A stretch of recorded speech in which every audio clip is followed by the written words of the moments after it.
Welcome to the Wisdom Club podcast, where we talk to inspirational business leaders in our community that inspire us to lead a life full of wisdom and build a business as worthy of our wildest dreams.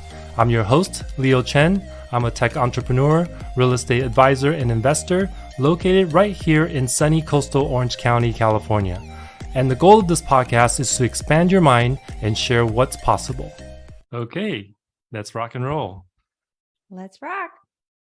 Hello, everyone. Welcome to the Wisdom Club podcast. And I am super excited this morning because we have the amazing Raquel Quinet on here with us. And she's got so much to share with us in life and in business. And I'm just been looking forward to this for quite a long time. Her and I have been in masterminds together and have very high level mutual friends, real estate agents, real estate team builders and leaders. And I am just very grateful for her to take the busy time of the season and her busy life out to do this with us. Good morning, Raquel. Good morning, and thank you for letting me be on your show. Of course. I know a little bit about you, but I want kind of just for all those people out there listening to kind of get a 10,000 foot level, about you and get a sense of who you are and kind of what your mission here, in life, as well as kind of, where you're from and things like that, and what, drove you to be where you are today. Yeah, well, thank you. That's a loaded question, right? And so I was actually born in the Bay Area in Oakland, California. I'm actually now here in Scottsdale, Arizona. I've been in real estate for 23 years, and I've done everything from investing to building my first team in California, to building a mortgage company, to after 8 years, relocating to Arizona and going through a transition in a market. And when we got here, it was a recession, but I took on an office and was a recruiter or CEO for Keller Williams. It was a failing brokerage at the time. We turned it around and it became one of the top 10 market centers in all of 700 offices at the time. So that put me on the map for like leadership opportunities. So typically we hear that I'm leaving my job to go start a business. And I was actually the opposite. I started 2 businesses before getting recruited to corporate. And then from there, I had my second child. And so I took some time off from the office. I had 300 agents at the time. That's where I really found the passion to really coach people and see their potential, even in a recession, of what was possible. And we built our second team in Arizona. We took that team into 23 markets. It's called real estate expansion. We were pioneering it because there was no other teams that were doing it. So we were kind of writing the book, and I was just studying other industries. And I remember when we hit $10 million in GCI, it was wow, this is actually a model. And I didn't know that it was a thing. From there, I got recruited into prop tech and was a chief revenue officer for a startup. And so that gave me the tech background, dealing with engineers, looking at how hard it is actually to build an app or build a platform. And then I started consulting after that. And today I coach and consult agents and online businesses who want to scale to 7 or 8 figures. And my mission in life really is to inspire people to play bigger. I think anybody can think bigger, but when you play bigger, there's action behind it. And when you take massive action, you inspire others to do the same. And you actually stand in your power. Wow. I mean, I think everybody out there who just heard that, I want to be that. I want to do that. But there's a lot. I mean, you crunch many years, of experience in that, literally 20 seconds.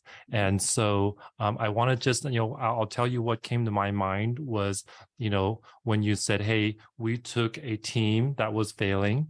Okay. And we came up with a model and we were able to scale that to 23 markets. What was that like? And what, take us through, go back in time and take us through kind of that thought process and stuff like that, because all of us, we all want to build a bigger business, and we all want to be able to kind of, go viral, if you will, in business, and blow up. And it sounds like that's exactly what it was. And so very few of us get to experience that, in our lifetimes, and all of us strive to do that. So what was that like? So, first thing is, I'm one of those people that says, if you tell me it can't be done, I'm going to try to find a way and say, watch me, like it's going to be done. So, and that first happened when I was in college, and I got my license. They're like, you can't do both. And I was like, watch me. And that's how the whole team concept came about. I was one of the first teams in the Bay Area to build it because I was going to school and I needed my clients to be serviced. So then when I got to Arizona, I took a failing brokerage. They were losing so much money, and it was in the worst time from 2007 to 2010, right? That was when the market crashed and agents didn't know. So I'm the new girl that comes into this office. They're losing people. People are not producing because they came off of a hot market. Kind of like a little bit of what we're experiencing today is that some of the agents actually were in a hot market and they don't know what it's like to have a seller conversation when the house isn't selling. So I knew quickly that we needed education in that office. We needed to figure out where the opportunities were in this market, because this is a brand new market for me. Every day there was listings that were still popping up. And so how do we get those listings to actually be from our office? And so I thought, you know what, the best thing I can do for these agents, even though they were like losing their house, the cars were getting repossessed, is I've got to stabilize, or I've got to get them their skills that they need for this next market. Wow. I mean, we have some parallels here, right? Like everybody is feeling that same kind of thing. Like, well, market's slowing down. The news is all telling us it's going to crash. There's a lot of contraction in the economy, and businesses are, large businesses, online businesses, Amazon, Apple, Facebook, all laying off and things like that. Like it's like a wound opened back up, again for so many people, and so they can definitely relate that. And so going in there, yourself, and kind of what kind of mindset did you have now that you've gone through that once and came out, so amazingly on the other side? What would you say to those people that are kind of feeling that at this moment? That there's opportunities in every market, and I wasn't willing to take no for an answer. I was young. I was 25, running an office of people that were twice my age, and where I didn't have credibility. They were like, I think you're too, flat out told me, I think you're too young to run this office, because they were already feeling it before I got there. And I said, I don't know if they made a mistake, but let's see how we roll. And so I just knew that if I can impact at least one person, or our top agent. So when I got to the office, I started talking to the agents first, and I went top down. I was like, who are my people here? And and I would say the mindset that you have to have is there's opportunity in everything. I'm actually excited. And I tell our clients this, that we could consult, like, this is opportunity time. This is market share time. If you were smart about it, there is opportunity everywhere. It's how you actually look at it. If you think that it's doom and gloom, if I would have thought, hey, we're getting foreclosure notices left and right, my whole neighborhood, there was probably 2 people on our street that actually kept their houses out of, 30 houses on the street, right? And so you can buy into the story, or you can create your own story. And I knew that that's not how this story was going to end. I just knew, and maybe call it naive, but I just knew that I was like, no, I'm not going to allow this to fail. I Yeah. got this baby and I felt like it was like my child. I was like, I'm going to help these agents become successful. Yeah, so that's really the key, right? The key mindset is how's your outlook on things, and where can you position yourself, and then have an attitude of like, hey, there's no fail. We're going to go at this, and we're going to find a way. Yeah. And I think a lot of people can, relate to that, because I have people telling me like, hey, we bought a home, a year ago, 2 years ago, and it was great, but maybe we bit off more than we can chew. And here we're, one of us is losing a job or things like that. And so, I think, we all have to just be resourceful, but then have a really good mindset, because that's going to really carry you through. You can do so much, but if your mindset's not there, you won't do any of it. 100% Right? true. Yeah. So Mhm. it's kind of the inside out, kind of thing. So once you guys were able to scale that business to 23 markets, What So was that that like? office So was it? actually, Mhm. so that office just stayed the office. So Okay. we just took that office and we became one of the top 10. So I Mhm. started recruiting people. People were landing in our office because we were now the new kid on the block, Mhm. right? We had #1 market share. They're like, what's happening? They got a new leader. It's fun, right? I just had to turn the environment around. Like every team meeting, instead of it being doom and gloom, I was like, no, we're blasting music. We're calling Yeah. everybody. This is going to be a party and we're going to learn about short sales and REOs. Yeah. Right. And so like, and I'd bring guest speakers into my office, people outside of Keller Williams. I'd bring Remax. I mean, I was like, this is about community. This is where we hold our hands together and no agents left behind in this market because we're stronger together. So Right. now after I left that CEO role to spend time with my second child, that's when I couldn't sit for very long as a mom. So I don't know if there's many moms that are listening. I give it up to all the stay-at-home moms because I tried that for 6 months and I was like, I can't do this. So I took that baby and I was going into properties and with a carrier. And so as scared as I was, I didn't have a database here in Arizona. I didn't have any friends or family. I had no network except for my agents in the office. And so we built our next team in Arizona. So then Okay. when we did that, and we also started getting more market share, we started farming. And then once we knew that we could build that quickly. So I think my first year after leaving that role as a solo agent, I sold 253 homes. I actually got to walk on Keller Williams stage Mm. and people said, how did you do it? You became resourceful. When you're selling properties at $50,000 and your commission's 500 or 1,000, you can't hire people at $10 or $12 at the time. So I actually learned the game of virtual assistants. I was like, how do I hire virtual assistants? How do I lead them? How do I create systems in my business? Because we have all these properties. So we got accounts, we got REO accounts, and I was kind of late to the game, but I knew that there was always opportunity. Yeah. So then we took that and then we went into the retail side of it because REOs quickly died. And then that's when we took that real estate team into different markets. So I opened up locally first. It was Glendale, Scottsdale, and Chandler. And then I went to Vegas. And then I took that all the way across the country to like as far as Baltimore and Atlanta, I think were our furthest ones. Well, if I didn't know any better, I would say you had single-handedly revived our whole economy.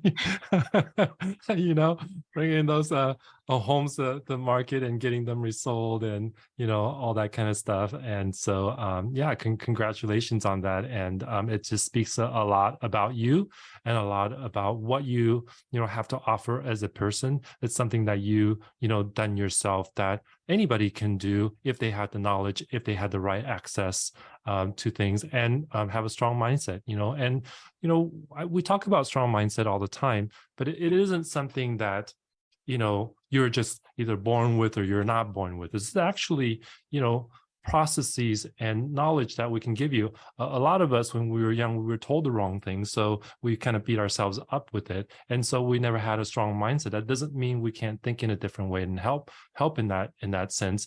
What are your thoughts around that? Because you obviously have a very, very strong mindset and work ethic, and if you had somebody that came from a background where they weren't around a lot of people that was doing great things and were beneficial for them, but this is the time that they can maybe do that, what would you say to those type of people?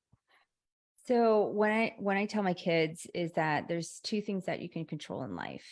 It's your mindset and the effort you put in, whether it's school, academics, sports, or anything like that. And I will say that my mindset wasn't as strong as you probably see it today. It's going through a lot of failures that made me stronger.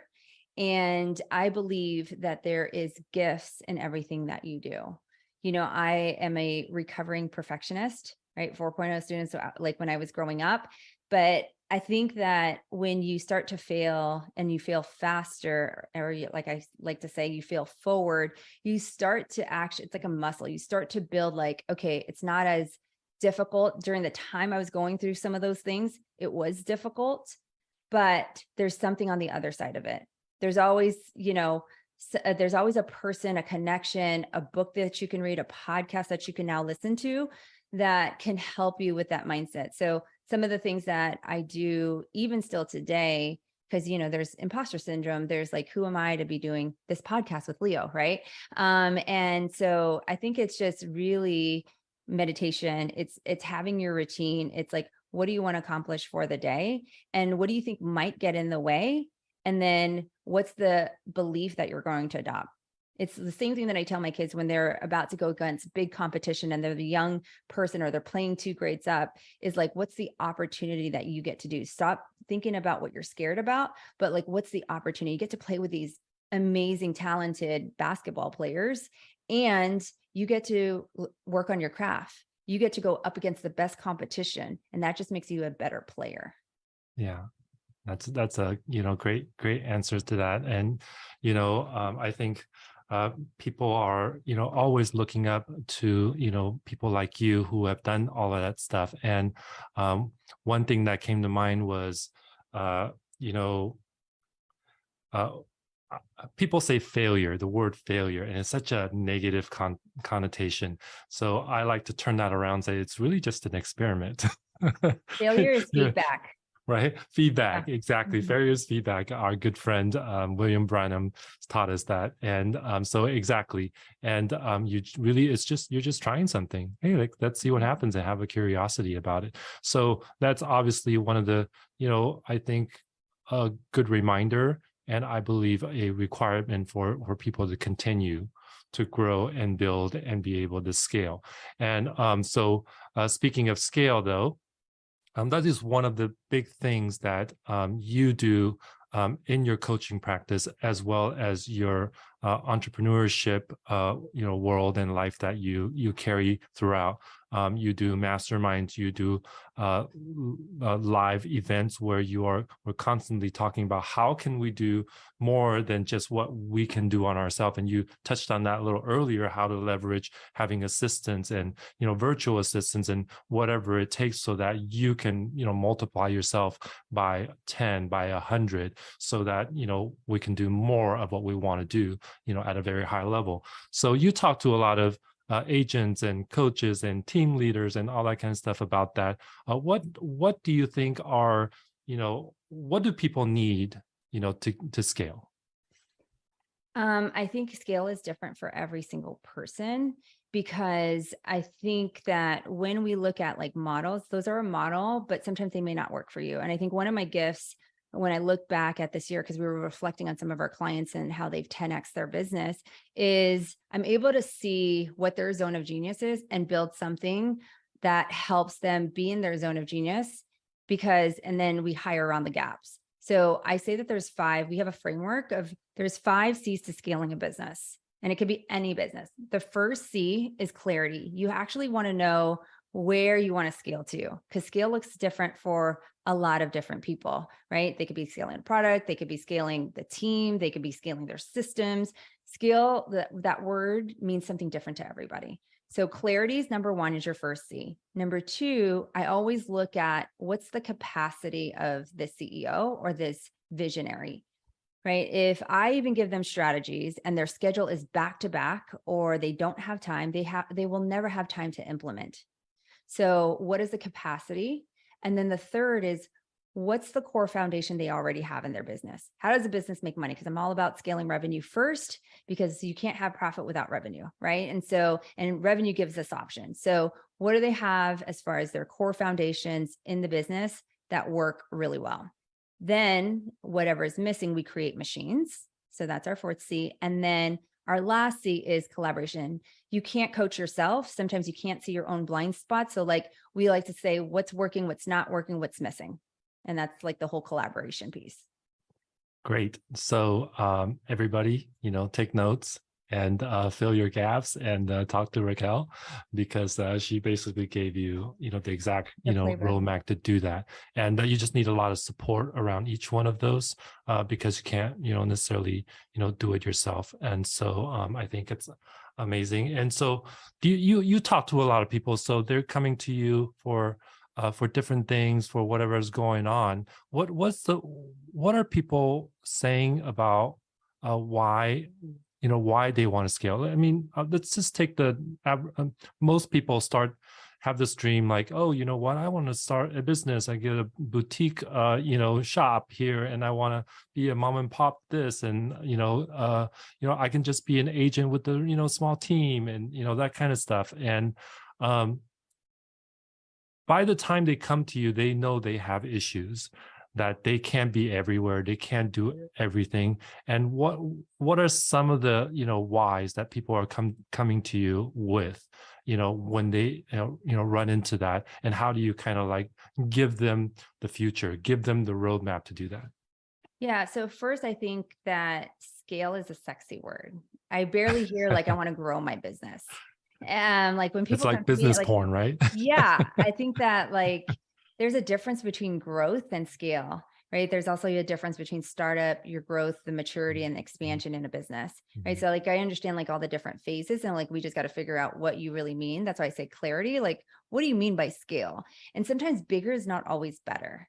Right. And especially in today's market, just because you have more people, if you don't have the capacity to manage and lead people, that thing will fall apart. So sometimes you can scale with automation. You can scale more production by elimination. Sometimes scale means that not adding something, but taking things off your plate. And so when people come to me and they say like, hey, I want to scale, that's why I always say my first C is like, what does that mean? Clarity. Yeah. Right. And when they have problems or they have issues, it gets discovered really quickly.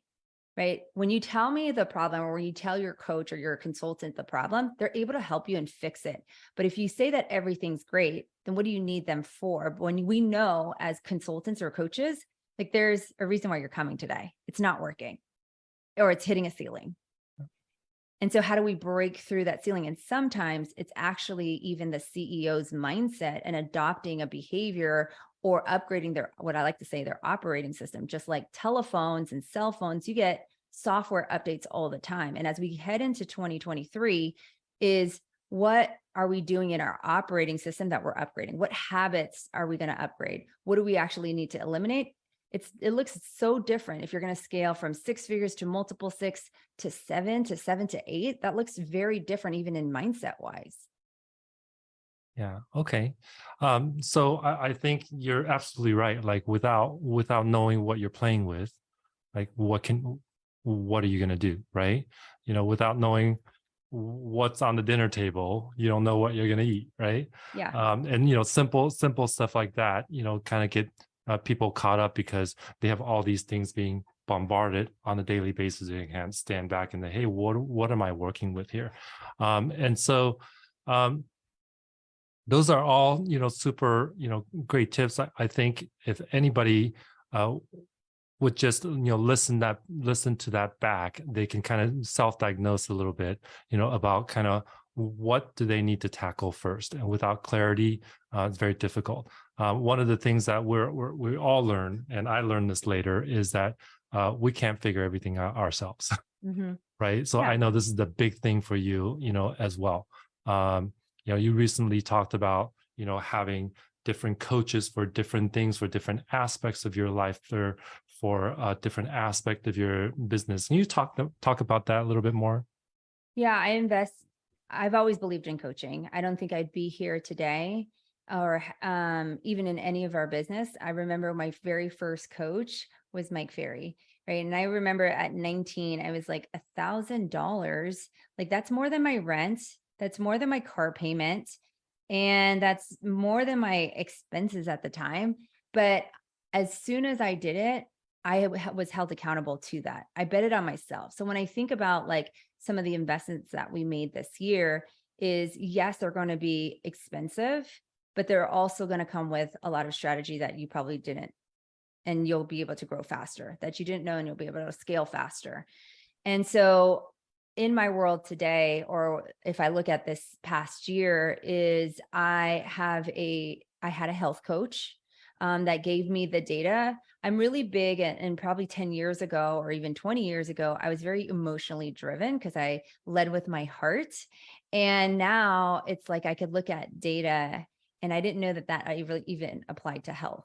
Like, I mean, as far as monitoring your HRV. So like when I travel, I know the impact that it does to my body. I know that when I don't get sleep, how that impacts how I show up for my team. And so I have a health coach. I also have a community. I used to have a trainer that kept me accountable because sometimes we get tired. So my mindset isn't always right at 4 o'clock or 5 o'clock in the morning. So I have people that hold me accountable for the goals that I actually want to achieve. And today I think I work out more so for energy and for more impact so that I can show up in the way of giving value to people like that are listening to this. And I also have a business coach.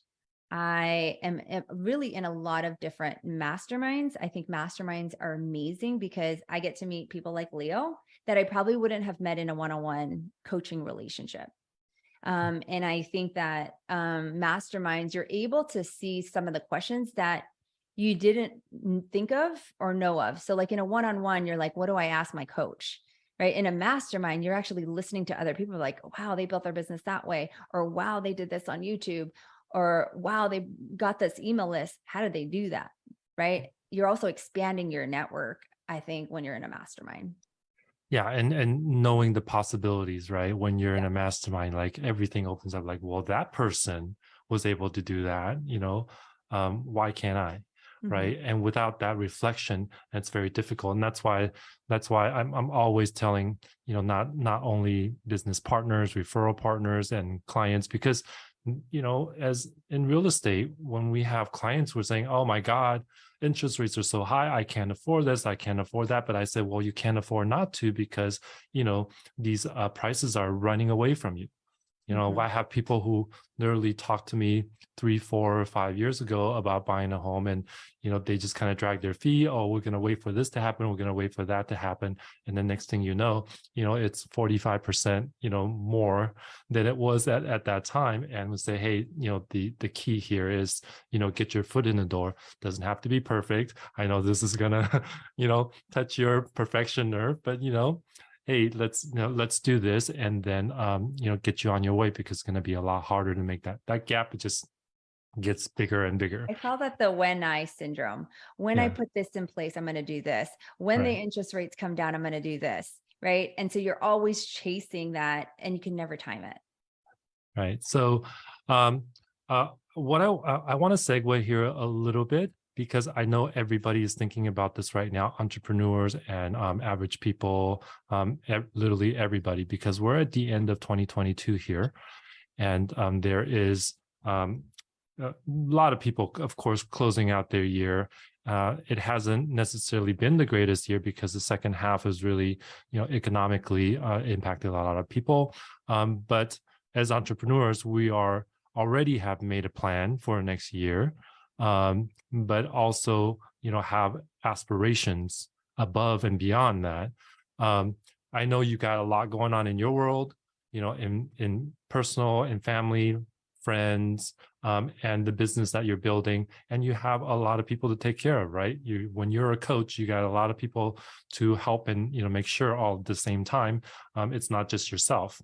And that was the other thing I was going to say earlier, was that for some reason it's easier for somebody else to tell you what to do, that you pay them to do, than for you to tell yourself what to do, right? True. So that was what I wanted to say about coaching. I didn't want to forget. But you have uh you have your podcast, you have your masterminds, either online and live in person. The events that you're doing are absolutely amazing, and then all the other private clients and things like that you have to deal with, and you're helping them scale their business. So it's a lot to deal with, and I'm just curious what next year looks like for you. What are you looking to do? How are you expanding? Because as we spoke in the beginning about how you took something and you duplicated, and you had basically scaling the different markets for what you were able to do well. And we are just, I'm sure everybody out there is curious, what's Raquel up to today, and what's Raquel up to in the next 4 quarters as we get into 2023. Yeah, I'm actually in the thick of like planning. And so how I break out my planning for 2023 and how I operate, I'm very intentional about my calendar.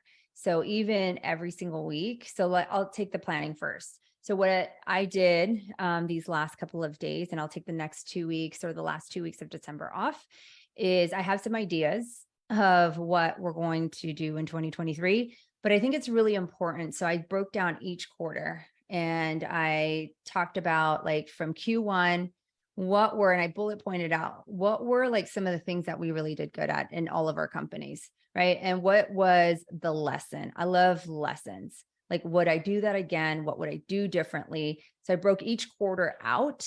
So what I thought was interesting when I was going through that exercise is like, wow, we could have saved even more money, or we could have been even more profitable with this one thing.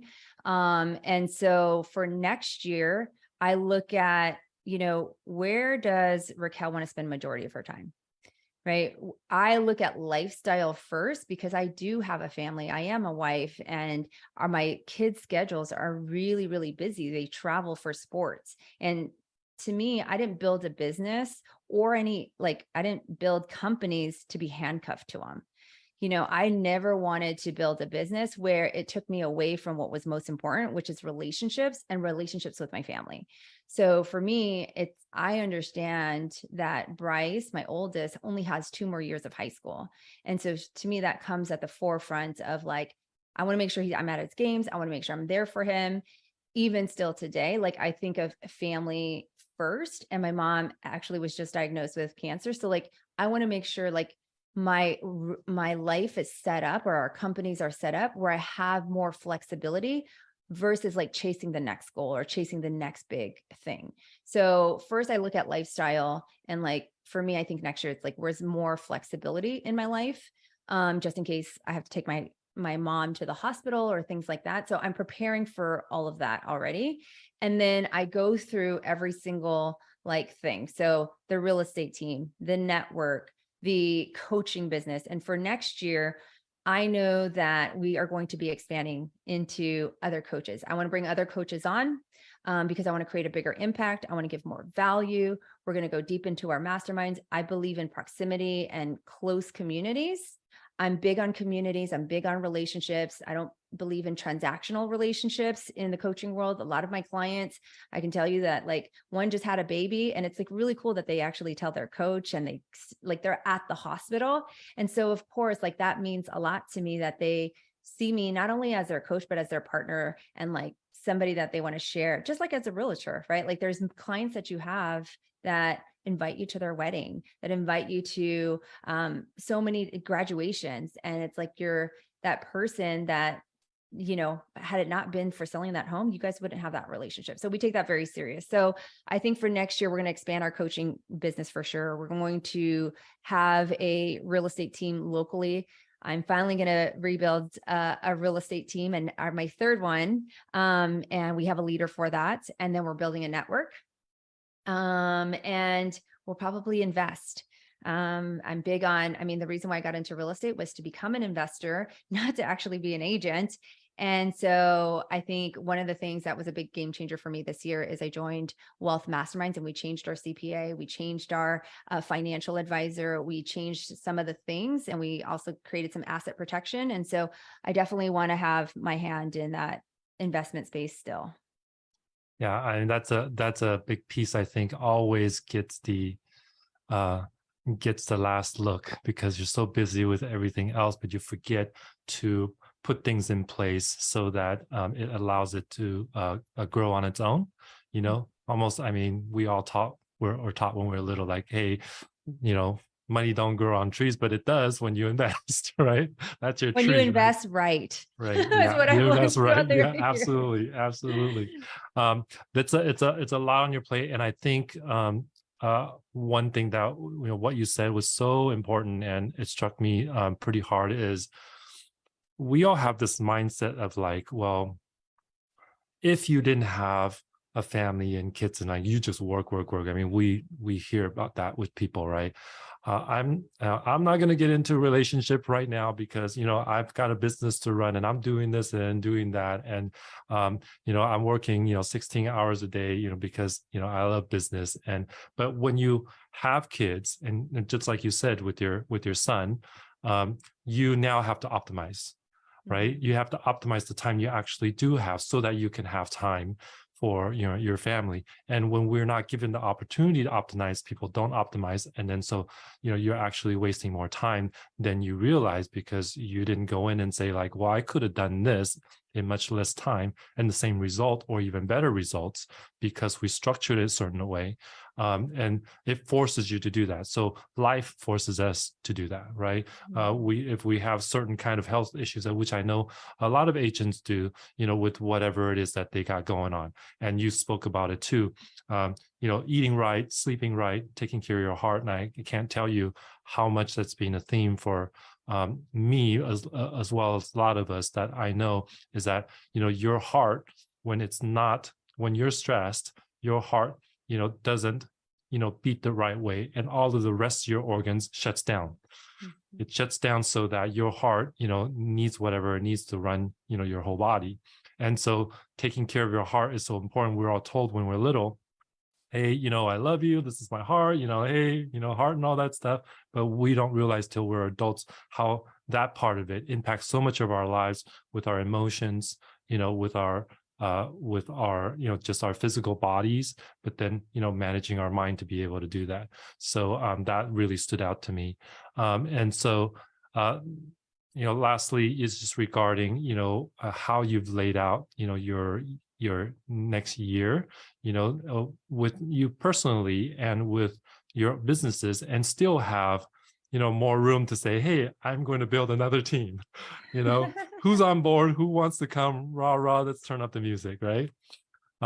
So I really appreciate that insight, because I think people out there listening get to have a chance to see a model that you've a refining model, if you will, of how you kind of think about things, and that you can play bigger, just like the name of your podcast in business, to be able to do that. And we all can be reminded of that every day. So those of you out there who are watching and listening, of course, all of her contacts and Instagram and all that stuff is out there. If you want to be reminded of how people are playing bigger, doing bigger things, and how to do that mindset, Raquel's podcast is amazing. Just go there, listen to one a day, and your life will change, pretty soon. And it's got over 100 episodes now. So do that if you haven't already, or if you don't know Raquel. Now, lastly, as tradition to our podcast, we always ask our guests as the one quote that they would like to share with the world, and why that's important to them. Raquel, would you like to share yours? Yeah, it's don't hold yourself back from building what you were meant to build. I think that we all have something inside of us. We all have some dream, and it's there for a reason. And when we see things on social media, whether it's even sometimes like jealousy or envy, I think it's teaching you something inside of you, that you've got something that you haven't unloaded or you haven't shown to the world. So I always say, if it's in you, it's for you. If the vision's in you, it's for you. So there's never going to be a perfect time to start that business, a perfect time to start that team, a perfect economy to scale your business. But if you just go and do it, you'll learn so much more. And I think what I've learned recently, and this was a big aha for me, is sometimes we worry so much about the outcome, but really the beautiful part is in the journey, and who you get to become in this next market, who you get to become for 2023. How do you really want to show up? I think sometimes we go like, hey, I want to hit, $1 million, or I want to hit $10 million, but like there's some why behind that. And I think that is actually more important than the number. Yeah, we definitely, have to have a direction, right? But what's important is what you are doing right now from moment to moment. And when you have a direction and you have a plan to be able to do that, and have support around you to enjoy that, with you, failure or not, I love this Everyone quote. needs your gift, Leo, right? Yeah, everybody needs, all of our, gifts that You're very unique. So nobody is you. And so that's why I say you build what you were meant to build. Don't be afraid. And I'll just tack on that real quick. Is this a life thing that I've shared from time to time is I read this book called Love in the Time of Cholera. It was made in the movie. It was a world famous best selling book. And at one point, this guy, he was just lovesick. Somebody that he loved, that was going to be the love of his life, was married to somebody else. So he just threw himself into alcohol, party, women every single night. And he would come home sick to his mom, and just completely messed up. And his mom would say this one quote: "Enjoy it, because it won't last forever." So he's in this uttermost misery, and she's saying, enjoy it, because that won't last forever. So I think that really brings it home, is exactly what you said. Whatever you're going through, enjoy it, because that won't last forever. And then you're on to the next thing, and you're trying to enjoy that. So thank you, Raquel. You're just amazing human being with a lot of wisdom to share with everyone, and I just can't wait to see what you do in 2023. Thank you, everybody. We'll close out here, and I appreciate Raquel for being here, and I hope you guys enjoy this podcast. And if you want to listen to the replay, it'll be on my podcast probably here in January. Thank you, Raquel. Thank you so much. So grateful for you. So grateful for the opportunity, and can't wait to play bigger with you in 2023. If you enjoyed this podcast, make sure that you subscribe to receive notifications of all new episodes, and please give us a positive review. And if you want to hang out with us live, check out our YouTube channel, where you can continue the conversations with me and our guests.